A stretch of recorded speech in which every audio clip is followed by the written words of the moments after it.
So magandang umaga mga idol, no. Ipapakita po namin sa inyo, no, sa mga nagtatanong, no. Ang dami ninyong nagtanong sa atin, no, kung ano ang ratio, paano namin sinimulan, paano ang ano. Ito na po para sa inyo, no. Ang paggawa ng dragon fruit post at saka pins concrete post natin mga idol ay ito po, no. Ito po yung ano natin, ratio natin. Panoorin ninyo. Okay, panoorin ito. Para po sa inyo ito. Sa mga nagtatanong, hindi ko kayo maisa-isa sa sobrang dami ninyo. Million views na po tayo, no. Paki-share na lang din yung video natin dahil itong video na to very informative video po ito sa lahat po ng mga concrete products namin, especially itong dragon fruit post, pins concrete post natin, no. Ayan, pinapakita namin sa inyo paano kami nagsimula, no, itong landscaping papunta ng ano hanggang matatapos kami. So paki-follow yung Facebook page natin, Jim Hardware ang Kukulamber ang concrete products, Palulang brands, Jim Hardware ang Kukulamber ang concrete products, Kanituan brands, Triple A and F, Mahayahay Lumbia, Triple A and F, Kukulamber, at saka sa ating personal Facebook account, Felix Tan Pagikan Jr. At saka diri ka dong, ikaw mo anak, Felix Tan Pagikan Jr. Ating Instagram, Felix_Pagikan 2000. At saka sa ating YouTube channel, no, Jim Hardware ang Kukulamber Concrete Products. Sa mga nagtatanong kung mayroon po tayong mga cash on delivery, wala po tayong cash on delivery dito sa ating mga molder mga idol, no. Lahat ng mga molder natin ay tawag dito, mag-down po kayo ng 50% bago natin umpisahan yung fabrication. Tapos yung ano natin, yung 50% na kulang nyo, ipapadala nyo yan bago natin ipapadala yung tawag dito, yung molder ninyo. So, wala po tayong cash on delivery. Babayaran niyo, shoulder nyo po ang shipping fee, babayaran niyo po, no. I-private message nyo ako para sa price list at saka shipping details ng ating mga molder mga idol. Itong ginagawa namin para sa inyo ito, no. Manood kayo ito. Kung hindi kayo matututo dito, iwan ko lang. Kasi pinapakita na namin sa inyo ang tawag dito, pinapakita na namin sa inyo kung paano namin gawin ang pins concrete post at saka dragon fruit post. Okay, dyan ka lang. Dito ka lang banda, iho, dyan ka lang banda. Okay, pinapakita na namin sa inyo ito. So, para po, dyan ka lang, wag kang lilikot. Okay, pinapakita na namin sa inyo kung paano namin ito ginagawa. So, para po sa inyo ito, relax kayo, sit iri kayo dyan, tingnan ninyo umpisa hanggang dulo kung paano namin ginagawa ang pins concrete post na 7 feet ang 4x4 by 7 feet ang haba. So ito po, panoorin niyo. Bye bye po. So ayan ha, papakita namin sa inyo ha, umaga kung ano ang gagawin nila. So umaga, ayan, okay, maglilinis, ayan o, lilinisan nila yan mamaya guys. Ayan. So linisan nila lahat yan. Lahat ng ating paglalatagan ng ating molde ay lilinisan nila yan. Kaya yan ang unang gawin sa umaga. Okay, papakita natin sa inyo, sunod-sunod yan kung ano yung tawag dito. Ito naman, yung ilalim nitong sako, yung nililinisan nila, naglalagay kami ng lupa dyan. Libilado yung lupa, okay? Naglilibil tayo ng lupa. Pagkatapos ilibil yung lupa, lagyan natin ng pine sand. Okay? Pine sand. Ilibil din yung pine sand. Pagkatapos ng pine sand, lagyan ng sako. Ito na yon, ha? Ito na yon, okay? Sa inyo to, no? Sa mga hindi marunong at sa mga nagtatanong kung ano ang unang preparation natin. Okay, ito, ha? Kitang-kita ninyo, unang-una, bago natin ilalatag yung sako, itong kung wala kayong sako, trapal o kahit anong basta kailangan siyang lagyan para makinis. Okay? Una, lagyan ng lupa. Yung lupa ninyo dapat libilado. Pangalawa, lagyan ng pine sand. Okay? Pagkatapos ng pine sand, ililibil yung pine sand, mga 1 inches yung pine sand bago ilagay itong sako. Yan ang unang gawin sa umaga. Okay? Ayan, tingnan natin mamaya, sunod-sunod ito. Habang naglilinis si Elias, yung isa naman, si Kuya Kim, kumukuha ng simento. Ayan, kinukuha ni Kuya Kim yung simento natin. Yan, habang naglilinis si Elias.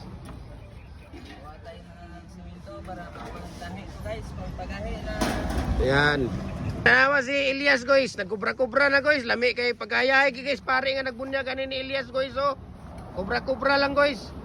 So habang natapos nila naglinis guys, kumuha ng simento, preparasyon, nagkubra muna sila at nagyuyose. Ayan o, tingnan natin mga guys kung ano yung magagawa. Kasi ang dami nang gumagamit ng guys. Ibahin naman natin. Ang atin naman guys, okay? Tapos uhahay. Ang dami nang gumagamit ng uhahay. Ang atin naman, uhaha. Ito na sila. Kinukuha na nila yung molder. Okay? Kuha na nila yung molder. Ayan. So, ayan yung molder natin. Para po talaga ito sa inyo mga idol, no? Yung ginagawa ko para po sa aking mga mahal na mga followers. Ayan, no? So, posibleng hindi ka pa matututo nito, di ba? Umpisa. Paano mag-umpisa hanggang matatapos ito papakita natin sa inyo. Ito na guys. Tanawa, tingnan natin guys. Ito na yung pangalawa nila guys. Okay? Okay guys.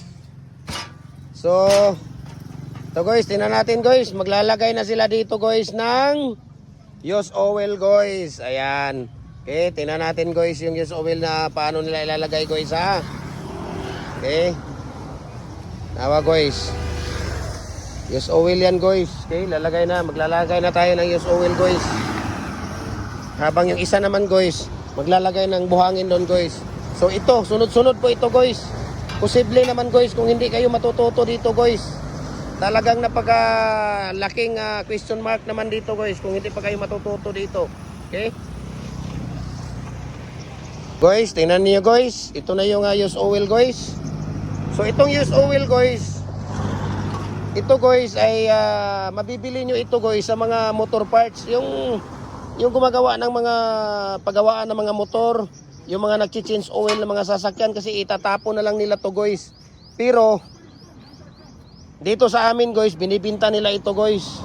Binibinta nila dito. Ayan o, diba? Lalagay tayo guys ng use oil. Ayan, every morning. Every morning yan. Isang beses lang tayo maglalagay ng use oil. Every morning lang yan. Okay? Tapos pagkahapon, lilinisan. Okay, papakita ko rin sa inyo mamaya. Yung ano natin. So habang naglalagay ng use oil guys, Kuya Kim dito guys. Tingnan natin si Ilyas ng Kanituan. Ano, kumuha ng mating. Ito yung mating natin guys na ilalagay natin sa loob. Sinong nagsasabi? Yung mga nagsasabing walang bakal. Mayroong bakal yan. Hindi pwede walang bakal yung pins concrete post at saka dragon fruit post. Talagang hindi maganda, no? At mapuputol, mababali yan. Mayroong bakal yan. Ayan, tingnan ninyo, di ba? Okay? Habang naglalagay guys dito si Kuya Kim guys ng tawag dito ng use oil. Tingnan natin si Kuya Ilyas guys.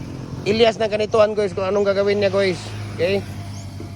Guys, si Ilyas ng Kanituan guys, siya naman dito ay kumukuha nagprepare ng buhangin. Ayan. So, tingnan natin guys, kung ilang karatilya ang buhangin. So, ang gagawin natin ngayon guys, 7 feet na pins concrete post molder guys at saka dragon fruit post. Okay? Tingnan natin guys. So, kumukuha na siya ng buhangin dyan. Dito naman si Kuya Kim, naglalagay ng use oil. Okay?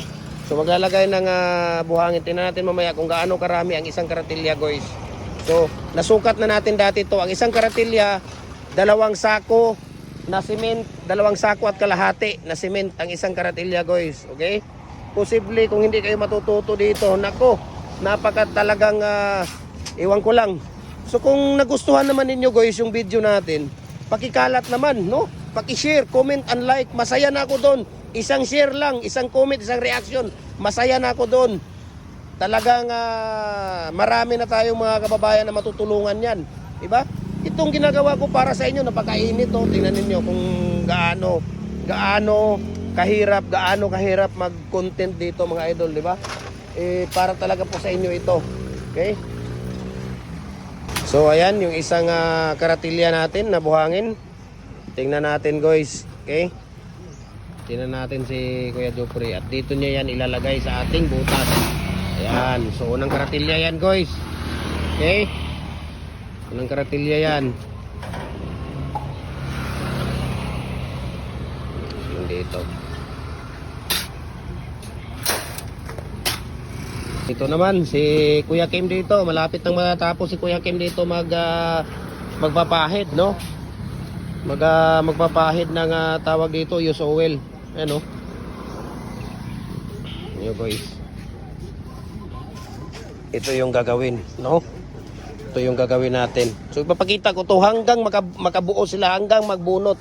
To hanggang bubunutin, hanggang tawag dito ma-remove natin yung molder mamaya, no? Sunod-sunod po ito. Okay? So balik tayo dito kay Elias guys. Nandito si Elias. Ayan. So itong ginagawa ko para po talaga sa inyo to. So ayan na. So pang ilang karatilya na po ito. Ayan o. Ayan natin ha. Kung ilang karatilya na yan. Mga guys. Okay. Ayan natin mga guys kung ilang karatilya na yan. Ayun. Pangalawang karatilya na po yan. Ayan o. Pangalawang karatilya na po yan guys. Okay. Pangalawang karatilya na po yan. Ayan dito si Kuya Kim ay naglagay, no, nag-a-apply. Habang nag-a-apply sila ng use oil, yung isa naman dito nag-prepare sila ng pangbuhos, yung concrete pouring natin. Okay? So, tingnan natin mamaya kung ilang karatilya talaga ang magagamit dito. Sa 1 bag of cement, 7 feet na dragon fruit post at saka fence concrete post natin. Okay? Tingnan natin. Na. So, pang ilang karatilya na po yan. Tingnan natin. Ayun, pangatlong karatilya na po yan, guys. Ni Elias. Ay, po, grabe naman pala si Elias ngayon, guys. Ngayon ko lang nakita, guys. Naka-eyeglass pala yung, naka-sunglass pala si Elias ngayon, guys. Ngayon ko lang napansin, guys. Guys, tingnan mo, Kuya Kim, yung kasama mo, Kuya Kim, oh. Hindi mo ba napansin, naka-eyeglass pala, naka-sunglass pala to, guys. Grabe naman yun. Grabe naman yung mga tirada ni... grabe kalikabok dito guys. Hindi talaga basta-basta mag-content dito guys, no? No? Para po talaga sa inyo to. Kaya i-share ninyo ito guys, no?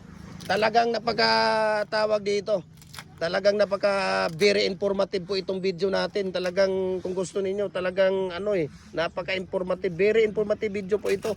Biro mo, kung hindi ka matututo, hindi ka marunong gumawa, marunong ka, no?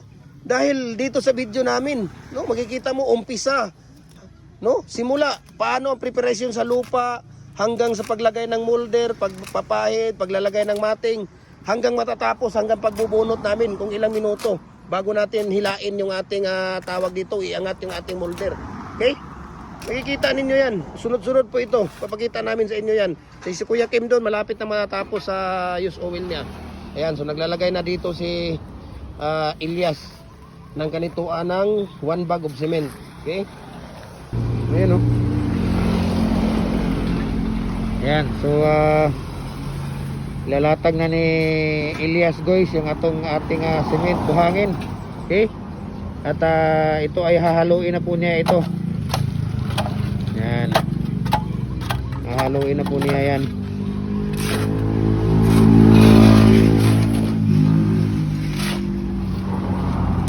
Napaka-alikabok talaga.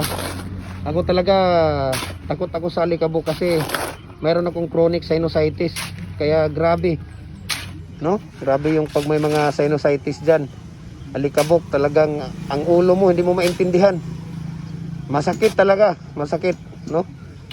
Pero minsan napaparanoid na ako dito sa sinusitis ko. Minsan nag-emergency ako dahil sobrang sakit ng ulo. Kinakabahan ka kung anong nangyari. Minsan CT scan, no? Nung nasa ibang bansa ako. Naku, nakailang bihis kaya ako mag-CT scan. Magpa-ER ako kahit anong oras. Kaya alam mo naman sa ibang bansa. Pagka lalo na kung kumpanya mo ay maganda, isang tawag mo lang yan sa nurse ninyo o sa doktor ninyo, wala na. Nandiyan na kaagad. Dinadala ka na sa hospital. Tayo sa ibang bansa, free insurance tayo. Ang bilis lang ng doon. Kung ano yung mga gagawin sa'yo, mag-CT scan, ang bilis lang. Pero dito sa atin sa Pilipinas, nako, napakahirap dito sa Pilipinas talaga. Iwan ko ba, lalo na ngayon, yung PhilHealth natin, wala nang budget. Inadoble pa daw, sabi ng ating administrasyon ngayon, yung Pangulong BBM. Walang hiya to. Nadoble na daw, nadoble sabi nila, doblado daw yung pundo ng PhilHealth. Ano naging doblado? Kinuha nyo nga lahat eh, inuubos nyo nga lahat. Paano naging doblado yon? Huwag nyo akong galitin. Gumagawa lang kami dito ng concrete post. Ayaw na. So, tapos na dito si Kuya Kim. Ano? So, naglalagay na dito si Kuya Kim ng ating mating art. O, sinong nagsasabi na walang bakal? Mayroong bakal yun, hindi pwede walang bakal. Ang gamit natin dito na bakal, 8mm. At ang gamit natin dito na tie wire ay number 16. Diba? Number 16 na tie wire ang gamit natin dito. Dublado pa daw. Paano naging dublado? Kinuha nyo nga eh. Kinuha nyo. Ang pundo ng PhilHealth. Wala kayong iniwan. Tapos sabihin nyo, dublado pa. Dublado, paano maging dublado yan? Huwag nyo kaming galitin dito. Gumagawa lang kami dito ng concrete post. Gumagawa lang kami dito ng dragon fruit post. Huwag nyo sabihin dublado ha. Ayun.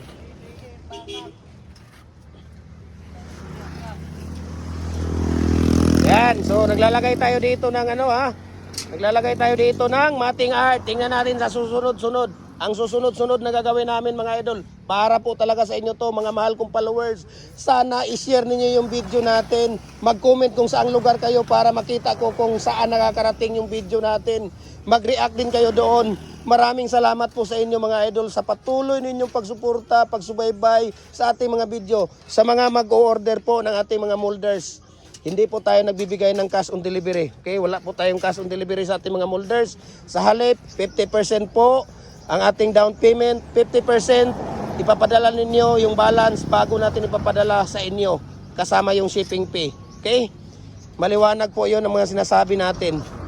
Wala pong free on delivery. Kayo po ang magbabayad ng delivery charge, shipping details. Nagle-deliver tayo Luzon, Visayas, Mindanao. Kahit saang sulok man kayo ng mundo, kayang abutin ng ating cargo. Door to door yan. Door to door. Kakatukin na lang kayo ng ating tawag dito, ng ating cargo. Nandyan na yung molder ninyo, boss, bossing, sir, ma'am, madam, kuya, ate, lula, lulo. Nandyan na yung order ninyo. Kaya huwag kayong matakot dahil ako mismo ang nagpapadala, nagpa-process ng mga order ninyo. Culvert natin mula 6 inches hanggang 85 inches po, no? Walang problema. Yung ating tawag dito, yung ating hollow blocks natin, 4 na double, 4 na single, commercial standard nga 5 size. Decorative natin, meron tayong 6 na design na decoratives natin, blocks, lower blocks, muhon, concrete post molder, dragon fruit post molder. Yung ating tawag dito, bricks molder natin, meron tayong 13 design, no? More than 30 po talaga yan, pero yung iba hindi na natin ginagawa. Okay? So dito tayo. So naglalagay dahil nga 7 feet lang, so maglalagay tayo dito ng blocking ng ating pangkundim. Okay? Kasi hanggang 8 feet po yung natin, yung molder natin. Itong ginagamit natin na molder mga idol, 4x4 by 8 feet po ito. So pwede tayong gumawa dito 4 feet, 5 feet, 6 feet hanggang 8 feet po. So ngayon ang ginagawa natin 7 feet. Kaya mayroong sobra. So lagyan natin yung pamblock. Lagyan natin ng pamblock yung natin, yung ating tawag dito. Yung ating molder. Andiyan na si nanay, nandoon na si nanay oh. Mayroon akong nakuha kahapon na gulay. Ayan, so tingnan natin dito. Ayan na. So naglalagay na dito si Kuya Jopre, no? Nag-ano na. So maglalagay na sila ng tubig dito. Tingnan natin mamaya kung ilang tubig ang ilalagay dito. Ayan. So minimix na po nila, no? Maglalagay na tayo ng tubig dito mga idol. Okay. So ayan na. Tapos na tayo dito naglagay ng tawag dito. Mating, use oil. Dito 3 karatilya, buhangin, 1 sako na simento. Tingnan natin yung ilang tubig, okay? Tingnan natin kung ilang bucket na tubig ang ilalagay rito. Okay? So si Elias ay nag-aano pa si Elias, nagyoyosi pa si Elias. Ayun kung makikita ninyo. Elias, anong masasabi mo Elias sa ating mga followers Elias? La. Ha? Wala. Wala ka masabi sa ating mga followers? Wala ka man lang mga habilin na mga salita? Ha? Wala talaga? Wala. Ay, wala siyang masasabi daw. Ibanin sila dyan, matawag ko sa. Nako, yun pala ang sabi ni Elias eh. Papuntahin daw kayo dito para ano daw? Tutulong daw kayo dito magmasa. Walang hiya to si Elias oh. Inutusan pa yung mga followers natin oh. Mga followers natin, mga mahal natin na followers. Huwag nating anuhin yan. Huwag nating binibigyan nga natin ng molder yan eh. Every Monday ng tanghali at saka every Monday ng gabi. Namimigay tayo ng molders doon.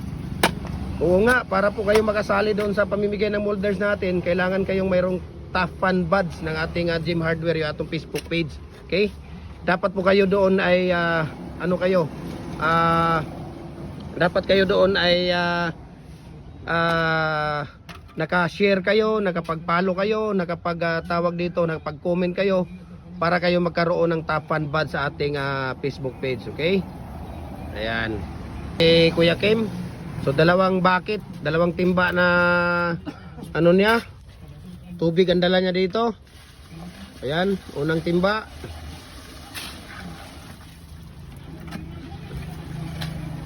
Unang timba po yan. Pangalawang timba.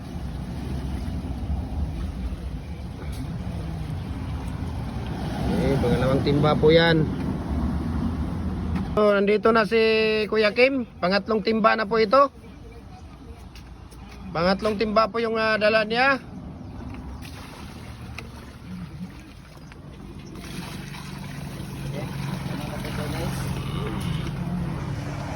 So, tatlong timba lang ba, Kuya Kim, ang ilalagay dito? Ha? Apat yung timba eh. Tingnan natin mamaya mga idol kung ayos na ba itong ginagawa nila. Okay? Tingnan natin. Kasi tatlo lang nilalagay. Hindi naman basa yung buhangin natin. No? Palagay ko kulang ito. Tingnan natin mamaya ang mixing dito. Okay? So, sa mga nagtatanong, no?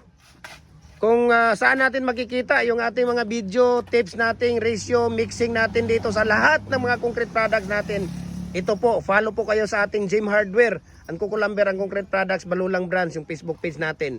Gym Hardware, ang Kukulamber, Concrete Products, Kanituan Brands. Triple A and F, Kukulamber. Ayan. Okay? Follow po kayo sa ating personal Facebook account, Felix Tan Pagikan Jr., yung ating Instagram, Felix_Pagikan 2000. Especially sa ating YouTube channel dahil doon talaga tayo nakapag-upload ng mga mahaba at mga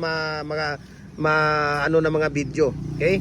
Gym Hardware, ang Kukulamber Concrete Products, yun po ang YouTube channel natin. Follow kayo doon, mag-comment, mag-react kayo doon.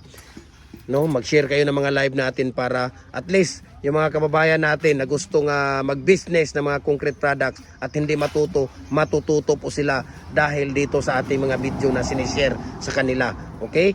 Hindi man tayo nakakatulong sa kanila financially, but in this kind of video, in this kind of cyber communication, nakapagbigay tayo sa kanila ng trabaho, nakapagbigay tayo sa kanila ng mga negosyo, nakahanap buhay sila. So masaya na tayo doon, di ba? Masaya tayo doon, no? Yun naman talaga ang yan naman talaga ang culture ng ating bansang sinilangan, yung bansang Pilipinas. Yun ang culture natin mga Pilipino eh, no? Matulungin tayo, napaka-hospitality natin. Mayroon tayong kahit walang-wala tayo, kung mayroon tayong mga bisita, talagang na gagawin natin lahat. Masaya lang ang ating mga bisita, mabigyan lang natin ng magandang tawag dito, atensyon sa pagbisita sa especially sa bahay natin, di ba? So, palagay ko yung tubig dito kulang ito. Tingnan natin mamaya-maya, okay? Yan. So, ito po no. Talagang makikita ninyo yan, di ba? Umpisa, imposible yun. Hindi pa kayo matututo dito. Umpisa hanggang dulo, di ba? Pinapakita natin. Naku po, kung hindi pa kayo matututo dito, iwan ko lang sa inyo, di ba? Ayan. So, napakalaking importante, no? Importante talaga ito. Napaka-importante talaga yung ano natin, yung ating binigay na video sa inyo. Okay? So ayos lang pala eh, no? Yung tubig, ayan. Lugaw na lugaw lang talaga mismo, no? Lugaw na lugaw lang talaga ang ano natin dito. Huwag kayong mag-ano ng magmi-mix, no, ng hindi lugaw. Kagaya nito. Lugaw para at least, no, rest assured na yung ating buhangin, simento, tubig ay nahahalo ng gusto. 'Di ba? Tingnan ninyo kung hindi butas 'yan, kung saan-saan mapunta yung tubig, 'di ba? Ang mangyari doon sa dragon fruit post natin at saka pins concrete post natin, ampaw siya, hilaw. Dahil kung saan-saan napunta. Pero pag may butas kayo, kagaya nito, nandyan lang sa loob, no? Hindi basta-basta natatapon. Okay? So tingnan na natin si Elias ng kanituan. Okay? So unang paglalagay niya ng kanyang concrete pouring doon sa molder natin. Ayan. Okay? Tingnan natin yung mga tirada ni Elias dito. Ayan. Yan, no? Okay, apat na tawag dito. Ayan, o, di ba? Lalagay na yan ni Elias dyan. Okay. There we go. Ganun lang ang paglalagay ni Elias. Okay. Tapos balik ka agad. Balik si Elias dyan. Ha? So, malapit nang mapuno yung ating apat na butas dito. Ayan. Nakita ninyo. Okay. Malapit nang matapos yung ating apat na butas. Okay. So, i-private message nyo lang ako para mabigyan ko kayo ng price list dito. Okay. Maghahanap buhay tayo ng napaka tawag dito. Huwag na tayong aasa pa sa ating tawag dito. Sa ating mga, wag na lang natin sabihin. Baka mamaya tayo na naman ang mapapatawag sa tuwadkom. Ayan. So, huwag na tayong aasa dyan. Maghanap buhay tayo. Huwag na tayong aasa. So, balik-balikan lang natin mga idol yung buhay OFW natin noong mga panahon na yon, no? Talaga pong napakahirap eh, no? Habang ako'y nagtatrabaho, minsan may mga ano ako, no? May mga inspection ako, no? Minsan nagbi-business travel tayo, nagbi-business trip tayo. Minsan mapaisip ka talaga, no? Mapaisip ka talaga na instead na dito tayo magtatrabaho sa sariling bansa natin, talagang wala tayong maaasahan, no? Wala tayong maaasahan na trabaho dito sa atin, no? Kaya umabot din ako ng 20 years, no? Biro mo, 20 years akong OFW. Umabot din talaga ako ng 20 years bilang OFW dahil nga ano, pero dumating sa panahon na talagang sinabi ko na magmamigrate kami ng pamilya ko, no? Mga anak ko. Hindi na ako uuwi dito sa atin, pero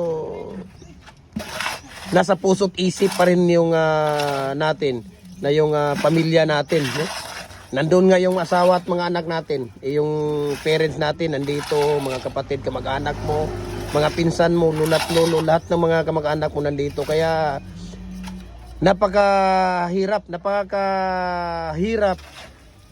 no, na masarap ang isang OFW.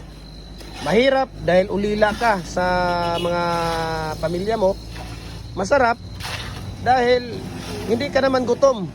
Kung anong gusto mong bilhin, mabibili mo. Pero talagang babalik ka pa rin sa lupang sinilangan mo, no? Yung bansang Pilipinas. Napakaganda talaga dito, no? Kung ako ang magdidesisyon, no, halos lahat ng bansa, no, napuntahan na natin.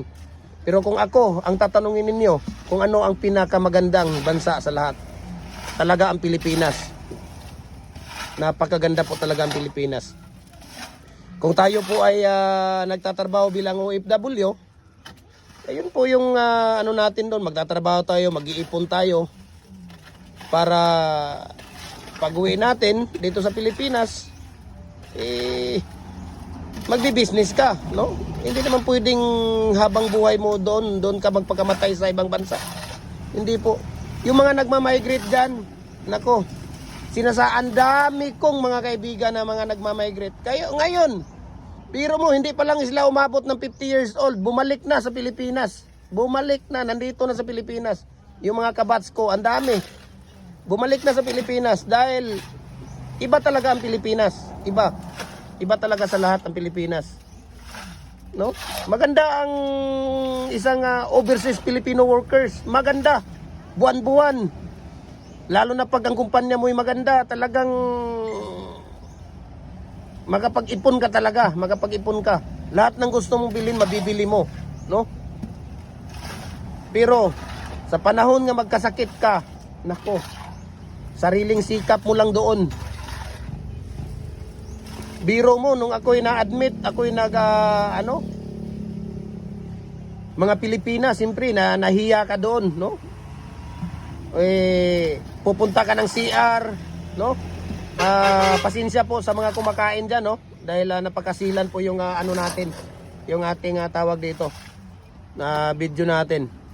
Sa mga yung na-admit ako, ay gusto kong pumunta ng CR dahil nakadextrose ka, hindi ka basta-bastang lalo na kung sinong mag-ano sa iyo, sinong magpupunas ng wet po mo, ng puwet po mo. Di ba? Puwet po mo, puwet po mo, puwet po mo, puwet po mo. Sino magpupunas nun? No, ikaw lang mag-isa. Doon mo talaga doon mo maalala lahat ng mga kamag-anak mo. Lahat ng mga asawa mo, isa lang pala. Lahat ng asawa mo. Yung asawa mo, doon mo na maalala. Di ba? Na sana kung nandito ka ngayon, ikaw sana ang magpupunas ng wet po mo, wet po mo, wet po mo, yung puwet mo. Di ba? Yun sana. Wala. Doon mo maalala talaga kung grabe ang pagdurusa mo sa no? Ikaw lang mag-isa, biro mo. Minsan sinasabi, ay nako sir, sabi ng mga nurses doon, wag ka nang mahiya sir. Ang dami ng burat na nakikita namin sir. Kung idudugtong lang mula Pilipinas hanggang Saudi, ng mga nakikita namin na burat, kaya wag ka nang mahiya kung ano yung sasabihin mo. Sabi niya sa akin, sige na, halika na, punta ka na ng CR. O diba, sinamahan ba ako doon sa CR? Grabe naman, iba, hirap talaga isang OFW mga idol. Ako po. Ito lang. Ito na. Ito na, no? Ayan na yung natin, no? Tapos na yung natin. Yung ating 1 bag of cement. Okay? Ayan. Tapos na yung natin.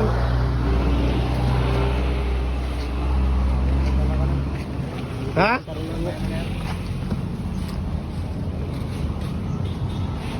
Okay. So tapos na yung ating. So tingnan natin mamaya mga idol, no. Kailang kagaya nito, tag-init. Ayan oh, napakainit. Napakainit po yung panahon natin.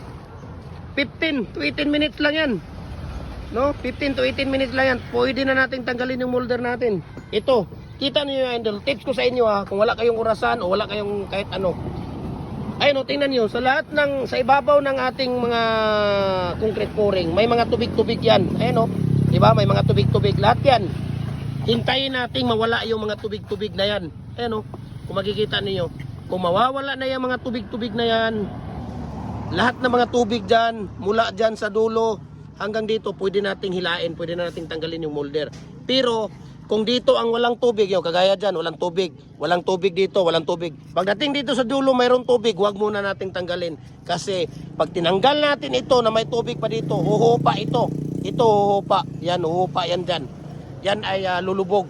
So, damage na yung ating concrete post at saka dragon fruit post. So, hintayin natin na mawala ang tubig lahat. Dry siya. Okay? Dry. Kasi lumapit ano na yung 15 natin, 15 minutes, 15 to 18 minutes. So pwede na nating tanggalin mga idol ito. Tingnan niyo Ano? Oh, di ba? Tingnan niyo kung gaano ka tigas 'yan. Ano? Oh. Di ba? Napaka tawag dito, napakatibay. Tingnan mo. Tingnan mo Elias, saglit lang Elias Saglit lang. Pag muna kayo papakita muna natin sa kanila kung paano natin tinatanggal yung natin, molder natin. Oh. Tingnan mo, 15 to 18 minutes lang yan. Ayan oh, tinanggal na natin. Ayan, tinanggal na natin. Oh, sige, tanggalin nyo na. Ayan oh, di ba? Oh, napakaganda. Oh, 8 piraso kaagad. Ayan oh. Napakaganda, napakatibay po, no? Ayan. So, kung nagustuhan niyo yung video natin, please follow, comment, and share. I-share po natin ito para marami tayong mga kababayan na matutulungan natin. Okay? Maraming salamat po at God bless po sa ating lahat, mga magbi-businessman.